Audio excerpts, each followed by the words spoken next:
Hello.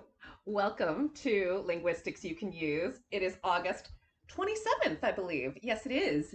And I'm Sonatina, your host here at Crafting Sound Meaning. Ah, prosody. What is prosody? So, how do you know if something is a statement or a question? What if a sentence isn't as clear in the grammar, right? If this is a statement or a question? What other aspects of how I'm speaking affects how you are understanding what kind of sentence I'm saying? Am I conveying other feelings, ideas, emotions through features that have nothing to do with the words? Or rather, through things other than the words? So, prosody. The web of language that's created in one's mind, yours or mine, or the person you pass on the street, is based on the circumstances of one's individual life. Words, can take on a feeling of negative or positive association based on the words it's often used in conjunction with, right? So, but that's particular to your life, right? So everybody has different associations, right? So, for instance, do you ever think about how crush is a semantically neutral word, right? It just describes a kind of action. But what kind of action does it describe? The feelings that you had when you heard me say that word crush, it's based on the associations that you happen to have developed more deeply in your life. So it could be positive because, if I said that word, you might have instantly thought of a person or, oh yeah, a person that you like, right? That you have a crush on. Or it might have a negative connotation because you think maybe, of a can being crushed or in a similar way, being made to feel small in a somewhat violent way, right? So, crush as a word is neutral. The word itself just describes an action of some sort. How we use that word influences how you might hear it. If I say crush, right, in a more positive tone, you might go with the person feeling and a positive association might come up. If I go crush, right, the downward pitch, when my voice goes from high to low, that tends to indicate worry or, there's something about it that's not good. So you might have thought of something, being crushed, like a can, or, a particular car or person under a car, right? Like crash is yeah. Anyway, prosody, right? Point is prosody is particular to the individual. Uh, and oh, hello. I would like to say hello to our audience today. Fabulous to see you. And if you have any, comments or questions about what the prosody or anything else we're discussing today, let me know. Right? Yeah, let me know in the chat. Can't wait to chat. So, prosody, very particular to the individual, right? So, um, I got this quote from the Encyclopedia Britannica. Greek and Latin literary critics generally regarded prosody as part of grammar. It concerned itself with the rules determining the length or shortness of a syllable, with syllabic quality, and with how the various combinations of short and long syllables formed the meters, i.e., the rhythmic patterns of Greek and Latin poetry. So, seeing as how, hearing as how, sound is the foundation of human language. This elevation of prosody, this element of crafting meaning in our language, amongst our ancestors makes sense, right? Socrates, I'm pretty sure Socrates. There were a few ancients that had this opinion, I'm pretty sure. But like it was very actually it was pretty common of an opinion, I believe, that like if you had to write stuff down to remember stuff, you weren't as smart as people who could recite, the epic poems like the Iliad from memory, right? Um, and so, in order to attain this level of storytelling ability, in order to tell the story and, know how to grab attention, they had to analyze the way that they spoke, right? When did people get pulled in to their speech? When did people, move away? There were elements that people reacted to. Do you ever think, right, about the way that one person tells a story changes the way you think about that story? The different emphasis they put in different elements changes how we interpret what's important, what we should pay attention to, and vitally, right, what lessons we should take away from the story. And going back to our ancestors, right, the ancients who created these epic poems, which tangent. Okay, so live stream tangent. This is one of those things where why not? Because like this is live streaming, and I want to mention this thing that I think about every now and then. So my theory, right, of that like all mythology is just family histories that got way out of control, right? Because like that's what most people think about when they think about like the ancient ancestors, the gods, and all of those people. Like they were families bickering amongst each other, and like the stories that their kids told. Oh, do you remember Zaya, Zeus, or whatever? Like all of these people back. Like remember back when Uncle, Grandpa, like whatever said like, hey, this, I'm gonna throw a bolt down on you, whatever. Like those stories, I swear, that's what became our mythology. Like, I mean, obviously there were more elements to it and all that, but like, the way that we tell stories about each other becomes history. That is history. So prosody is very elemental in this aspect, and the word itself, like the reason I wanted to pull out that Encyclopedia Britannica quote is because prosody does go all the way back to our ancient ancestors. From the very beginning, when it seems we started speaking language, we started analyzing it, right? We don't exactly say what we mean all the time. It's impossible to do that. So we use different features of our language to convey emotions. And when you're in an environment that is very insular, again, not a negative or positive word, insular just describes a particular group of, that is not very outwardly focused, right? It's a group of people who have a thing going and they're happy with it. And, they might not be against outsiders. They just are like happy with their insular world. Their speech, their communication tends to take on a lot of similarities amongst each other, right? So the ways that our communities tell stories amongst each other establishes the rules, right? The guidelines. They're always guidelines. But the sense of how do I convey these things?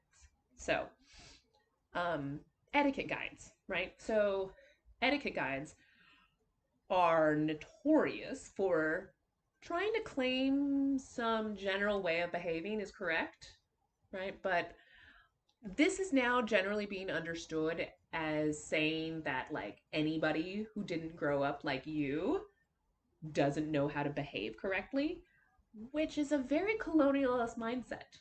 Yeah. And we're trying to leave those ideas in the 20th century things. So, etiquette guides are good for certain purposes, right? If you are, you know, going to a dinner and the host is, wants to create a formal environment and they ask you to follow certain guidelines and they lay those guidelines out and are clear about them, that's totally appropriate, right? Some people like to have a fancy dinner party. At the same time, an etiquette guide is just as appropriate for somebody who is going to like a hangout, barbecue, cookout, and like how do you act if you're not used to doing it in the way that like your partner's family does it or whatever, right? Like the guiding somebody through the insular, traditions or the insular, well, traditions, yeah, but communication styles even, right?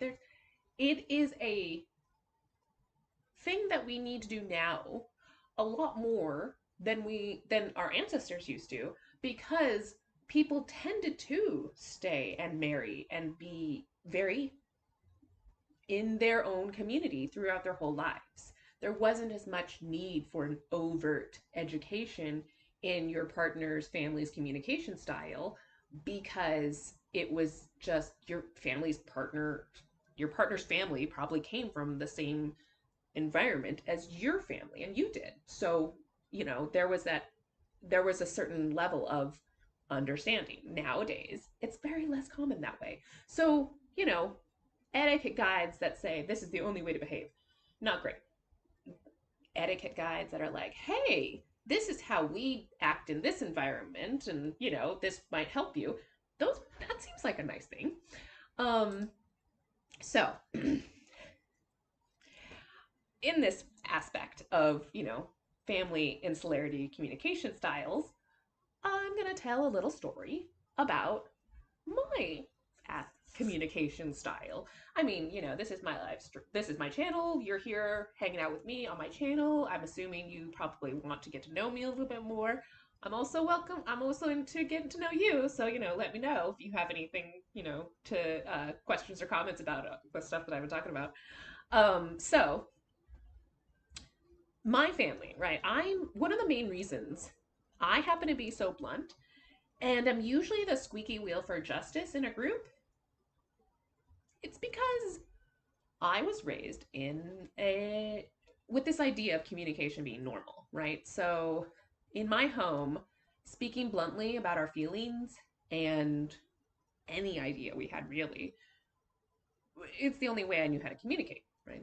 There was nothing about holding back. Like you said what you thought and what you felt at that moment, and it was just how it was. And then I went to school and I realized that's not how other families work. Um, or, the kids, like I began to see a much wider range of communication styles, and from the beginning, it was just fascinating to me, right? I would just study my peers on the playground and watch how they interacted with each other and just be like, what is different about me that is not quite like fitting in? So it was very clear to me pretty quickly that other kids didn't engage with the world in the same way that I did. They weren't as observational. I remember when I was in the first grade, I was going to this. I was bussed up. I was one of those bussed kids. Being sent to the white area because yeah, brown is relative in Seattle. So yeah, anyway, I was bused and I remember waiting for my bus in the library when I was in the first grade and there was a like CPR class going on and I was like into it. And it was an adult class and the trainer was really confused at like how like quickly I was picking up on stuff and it's like the 6-year-old is like learning in this adult CPR, first aid class how to do, chest compressions and stuff. And there it's just like but like it was an interesting thing. Like this is oh, you can you can help people stay alive if something happens to them, I need to know that information. It very well may be the source of my, current fascination with emergency prep, right? Like, who knows where are these little nuggets of seeds come from? So anyway, yeah, I didn't fit in with the people I was supposed to be fitting into. I fit into the adults who were like discussed things and weren't as weirded out about my observation. They were curious, but they weren't weirded out about it. So yeah, didn't really fit in, but fitting in was not like a great, highly sought after attribute in my home.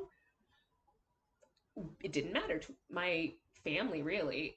So like, I was annoyed at not being able to find like anyone that I really clicked with during, my seemingly endless puberty years. Because puberty years always feel endless. If you're there, don't worry. They're not. You get through them and it's okay. But I decided that instead of like putting it on me as if like something's wrong with me, I was going to be like, I have a feeling that there's other people out there who I'm going to click with. Because, like, I remember I got along with adults pretty well. So I'm like, once I get out of this childhood phase and I get actually talk to people who are like on my level, it'll probably be cool. But then, so yeah, I developed this attitude of biding my time, right? Until I could escape and be amongst the people like me, right?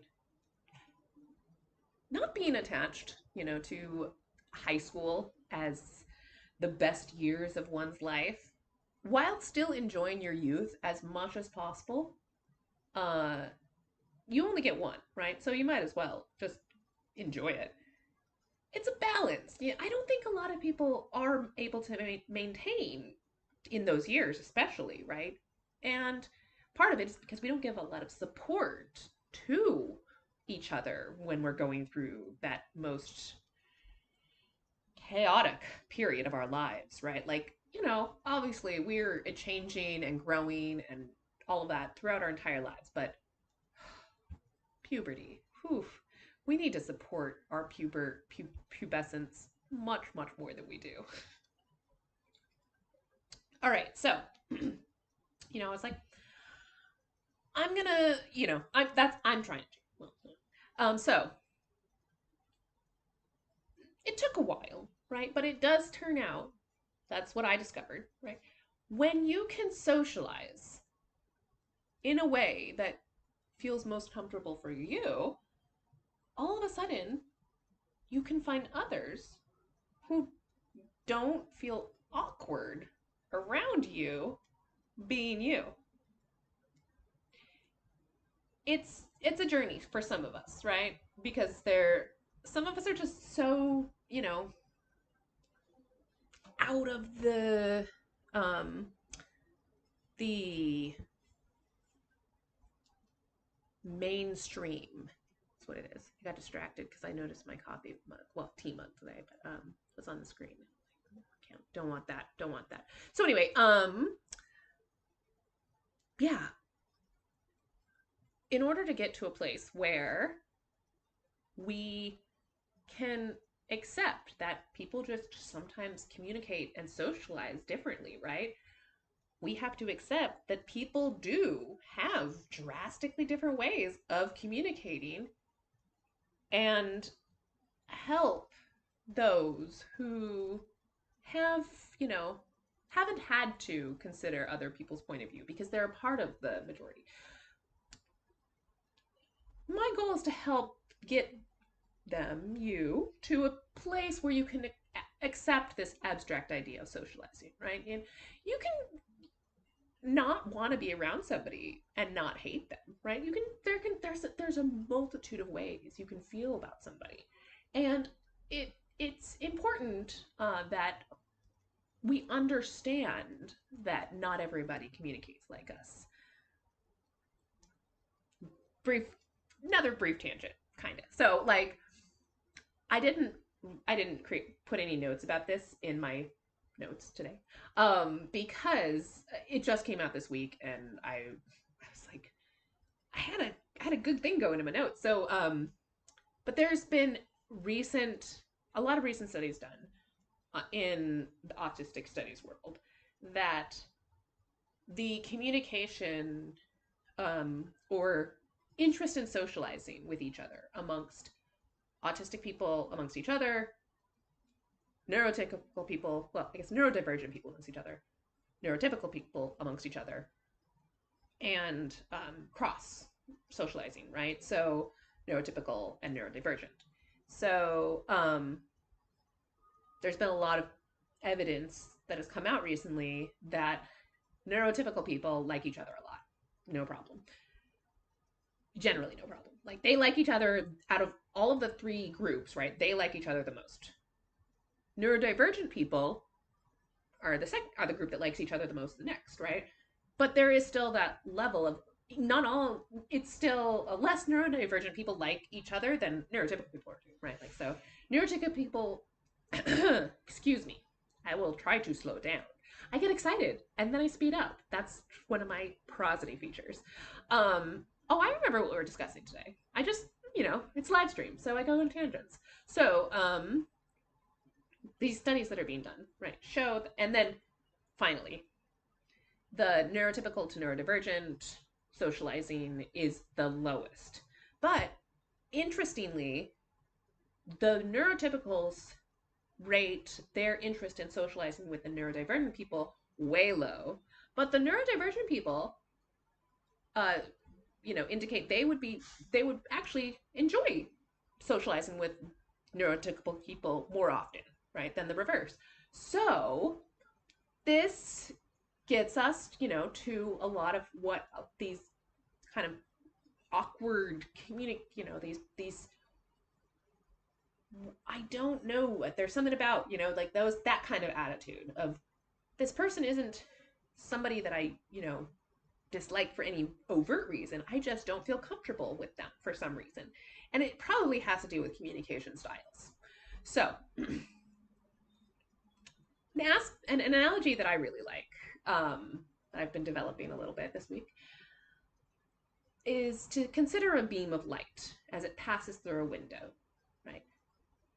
No matter how clear a window may appear to be, the glass itself is going to have an impact, an effect on the beam of light. No matter how neutral you think you're being in your speech, in any form of your communication, your window onto the world necessarily impacts your communication style, the words you use, and how you use those words. So, windows go both ways, of course. The messages that you get are also interpreted based on the filters that have developed on your window through your life. I'm liking this analogy, I am. So, like a stained glass window. It's beautiful. People, we love it's a gorgeous thing to see the light streaming through because how the window filters light, right? No one's going to say though that like the light that passes through is unaffected by the colors. That's the point. We are windows. So the aspects of prosody, right? So this is where we get back into a little bit of the linguistics, right? So the abstract journey, we'll go in and out a bit, but here we want to get back into the terra firma, the firm earth of linguistics foundation. So voice modulation is the way that the term that we use to say like how we use our voice in this prosody. And there are a pretty much infinite number of, variables that you can use to influence the way that your voice sounds in that particular moment. Right? I do that a lot during this live stream, right? Because that's the point. I'm trying to demonstrate the way we use language, the way we use the language, right? How our voice impacts how you understand it, the speed with which I finish a sentence, right?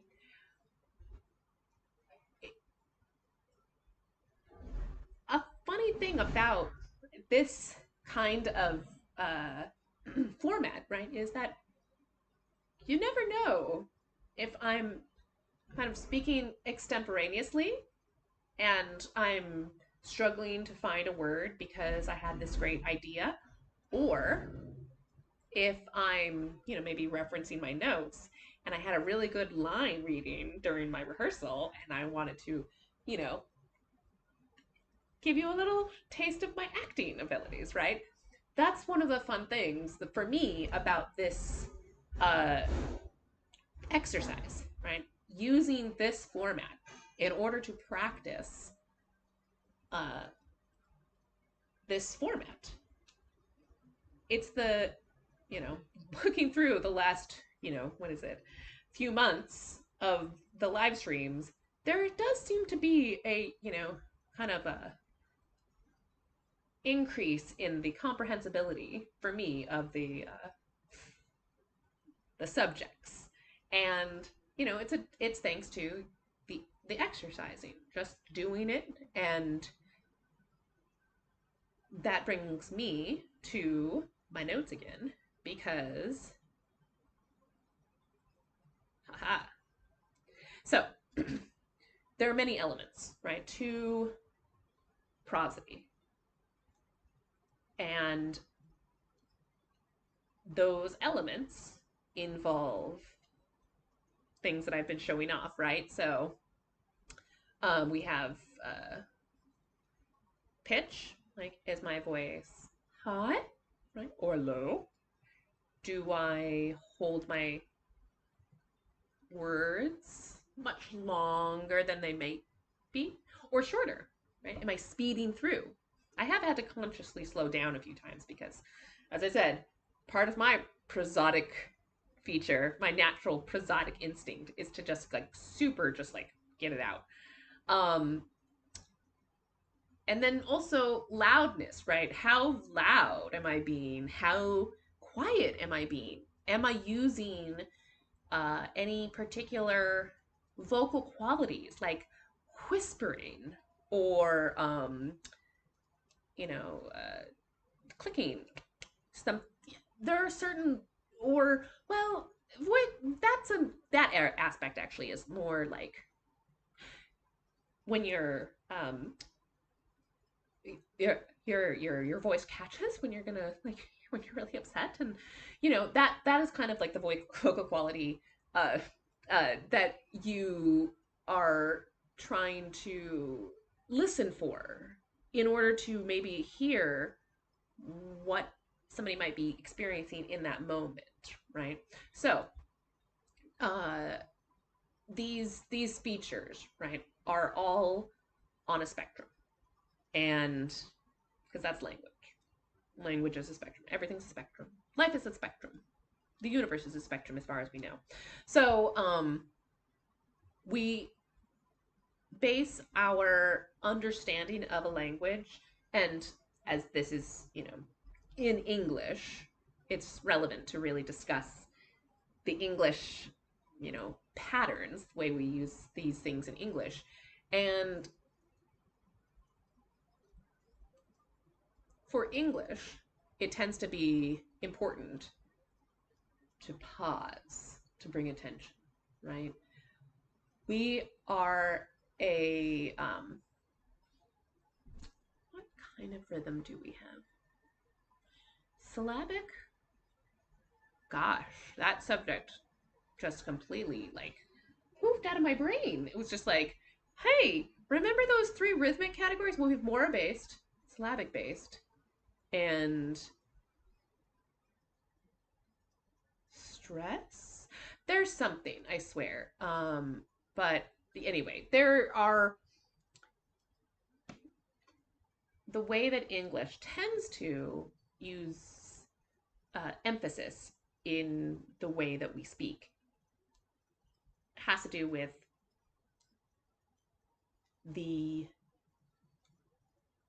we lengthen or shorten syllables based on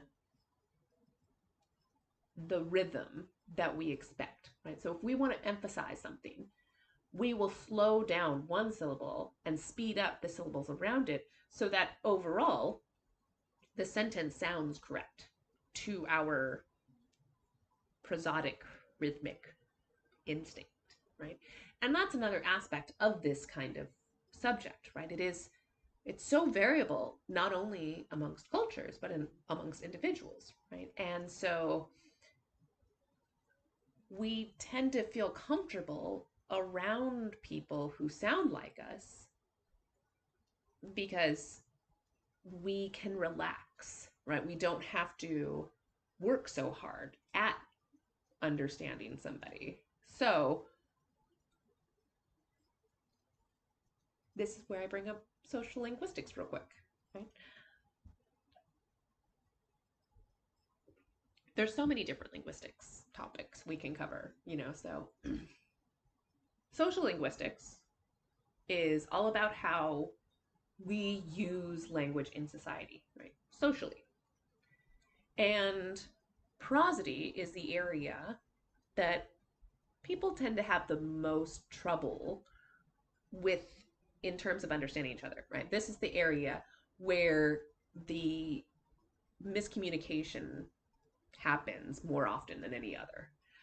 And that's because, as I said earlier, right, the way that you, me, the person on the street that you pass by, all have different ways that we use our voice to indicate emotions.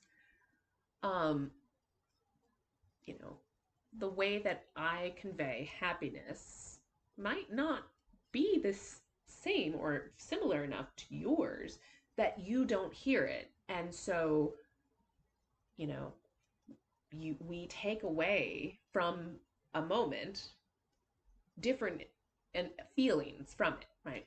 Where, one person might take away happiness, another might take away confusion, and thus the miscommunication begins, right? So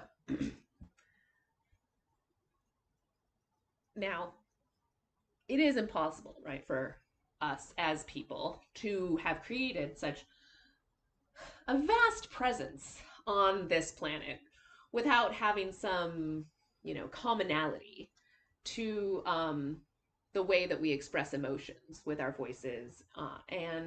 And there have been studies done on the universalities of sound. So there are emotions like, questions, happiness, sadness tend to be expressed in similar ways across cultures, right? For some reason, there are some prosodic features, right?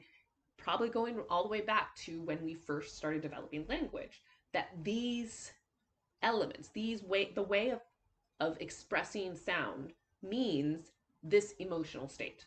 Now, of course, we as people change all the time. So not every culture does match up, and you're not going to, and again, once again, in a culture itself, not everybody is going to be able to recognize the way that one person expresses happiness or sadness, So, but the tends to. It's always the tend to. I like to emphasize certain emotional qualities tend to be expressed in similar ways across our species. And that means people who don't easily fall into this way of expressing things tend to struggle more with communication, right? And autistic, neurodivergent comes back, right? So there's this particular study,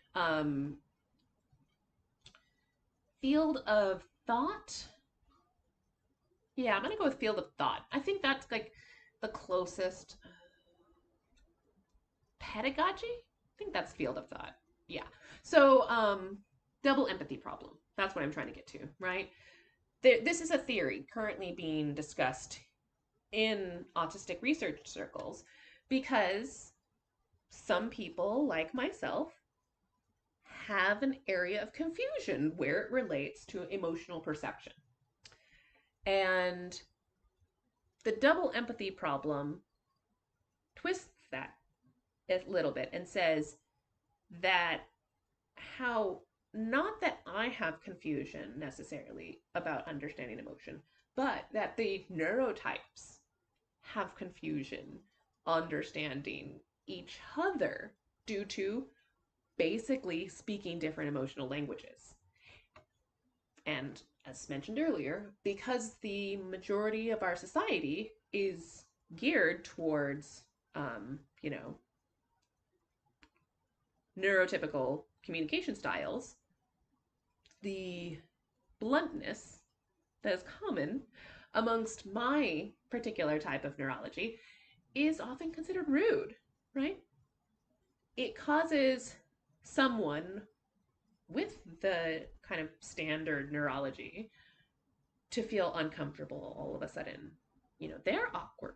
They don't know how to engage with the kind of socializing that I'm, sending at them.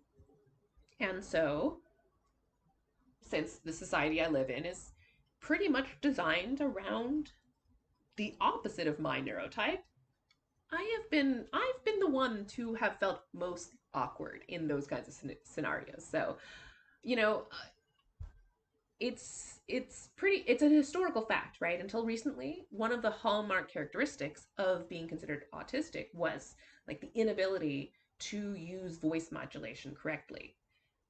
And you know, there were some of us who understood there were conventions, right, that we're supposed to follow, and it was important to follow them, even if it was incredibly challenging to, train yourself or be trained in it to fit in with the majority. You know, this was considered good because you were fitting in. You were getting a by. And this is the group of people who tended to not be diagnosed, right, until they were older, until some kind of crisis happened, because the amount of effort it took to engage in the constant, analysis of communication styles just like wore them out. And it happens it can happen a few times. I've had my share of, what is it, breakdowns and yeah, meltdowns and all that stuff, because there is a sense of exhaustion, that our brain, it takes a lot of energy, right? Our brain takes the most amount of energy out of all of our body systems. And so, like, when you're doing a lot of, calculation up there, it's going to take it out of you. So, you know, a lot of us weren't obviously, like I said, diagnosed until there was some kind of crisis moment. Obviously, there are other folks who were pretty much oblivious to this element of communication, and are oblivious to this element of communication. This is the group of people who also were considered less intelligent because of that difference in communication style. And so, you know, they were generally diagnosed younger, right? If it was very obvious that there was a difference in the way that somebody communicated as a child, then, you know, they were looked at and seen as somebody who needed help, right?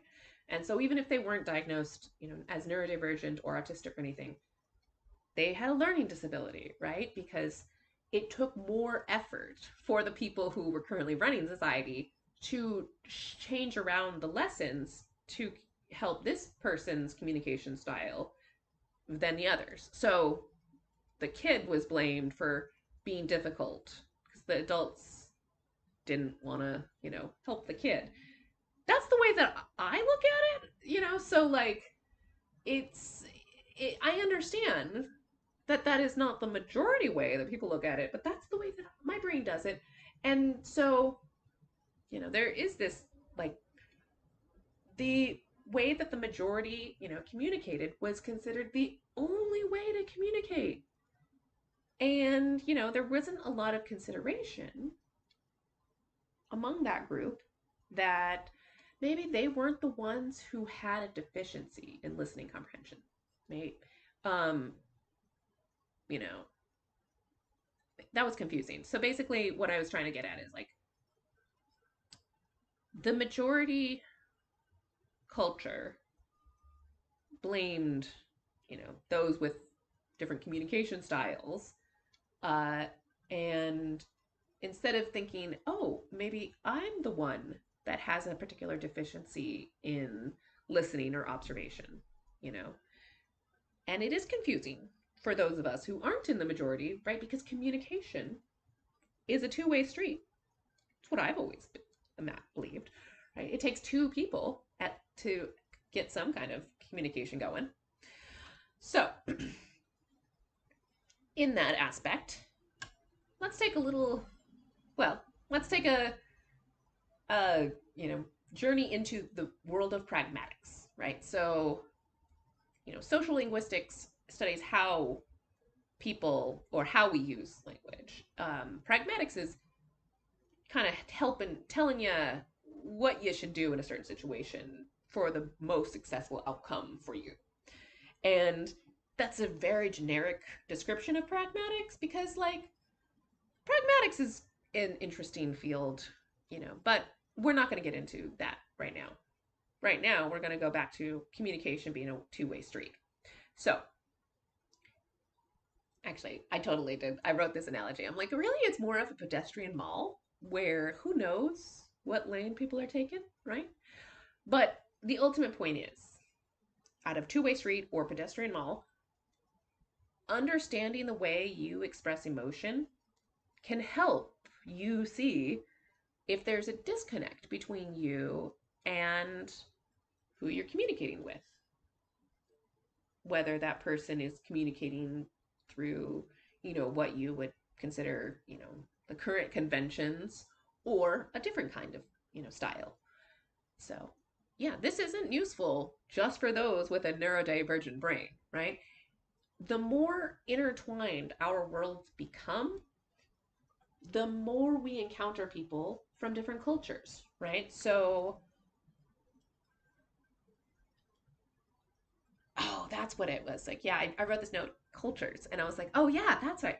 So, I started thinking about this in terms of like relationships, right? So, you meet somebody who was raised in a different country, right? Totally different culture than you. And you fall in love and you want to go meet each other's parents or families or whatever like that, right? Now, in the past, you probably wouldn't have had to like give a lesson in how to interact in the communication style of the other person's family because you probably came from a similar enough culture that the communication styles were similar enough that you could get by, right? You even if you didn't really like appreciate that people in this family talked a little bit faster, it wasn't as so dramatic in that like the way that you ask for food is different in particular households than others, right? So, I mean, that's true in cultures, but like we're talking generalities here, generalities. And so, in our current day, it's important to uh, take a higher view of language when we encounter people who don't speak like us, right? If you're, someone who struggles with understanding others, or if you, find yourself misunderstanding something, right? Because you didn't pick up the way that it was said. It can be helpful to play some acting games to think, if I were that person, how would I express myself? Um, I've used the term modulation a few times, and I I thought I put this earlier, but apparently I did not. So anyway, um, modulation, right? It's like a mixing board, and when we're dealing with um, what is it? Prosody, right? The point of today's lesson. That was the lesson. Linguistics You Can Use live stream, right? So prosody is about the elements other than or in addition to the words and grammar, right? How we use the ephemeral aspects of our voice. So, modulation, right, can be considered, can be thought of as like a mixing board, right? You have all of these different bars, these little channels, right? And everybody has their own sort of like base of of peaks and valleys and just like kind of neutral. So thinking about how, one channel of pitch or one channel of length, timbre. So timbre is what I showcased earlier, was the way that your voice can sound shaky, worried. It has to do with the, your vocal box, your throat, and also has a breathy. It feels like you're catching your breath, right? So timbre is that element of like how much is that element present? How much do you hone, So all of the different channels, all of the different bars that you can mix and is an interesting way to think as you practice listening and imitating somebody to say, okay, so their voice sounded like this when they were saying that. And if you are lucky and you have some friends or family that you can just ask, all right, so I've been practicing this and I believe that this is what that meant. The thing is, also mentioned earlier um, a lot of this work is done on an individual level, right? We have cultural standards, but those standards are becoming less clear. And as we have more, chances to just experience difference in our childhoods, our vocal qualities, our languages are just going to just diverge even more. So this element of being able to be more conscious of how somebody is using their voice can be very helpful in your communication styles, right? Um, that's right. I did that. So just was, oh, wow, I'm already there. So, yes, practicing using your voice in different ways, right, is basically what is it's a good way to get a sense of how others use their voice, especially if you have some difficulty generally placing placing emotions with um, sounds and such, you know. So I used that window analogy earlier, which I still like, and I'm bringing it back because I want to conclude today's, you know, discussion of prosody by talking about the way, we perceive language. We're being, conscious of the filters that we put on our windows. That's the goal for crafting sound meaning, is that we are able to, um, as much as possible, influence the window that we have onto the world. it's pretty much impossible to influence others' windows, right? This is one way, me telling you my ideas. You might, take some of these and put them onto your filters. Uh, and I hope that's a conscious aspect too, right? You think about, what I'm saying and not just being like, yeah, that sounds good, but it's like, why does it sound good to me, right? Taking a moment to, put yourself in the situation of someone who's very unlike you. That's what acting exercises are really about, right? Thinking that, yeah, other people aren't going to react like me. And that includes the way that they express themselves through their voice. So I think that, I would benefit from learning how others do, express themselves, especially if I want to be like an effective communicator. So now, if you're not used to doing acting exercises, right? Sometimes you might want to spin somebody's, behavior or words or voice into how you would like them to act. But remember, the challenge of the exercise is to imagine that another person would not act like us, right? They would act like we would not want them to act. So we must take the thought that the opposite way we would act is actually the only logical way that somebody would act. It's a challenge, right?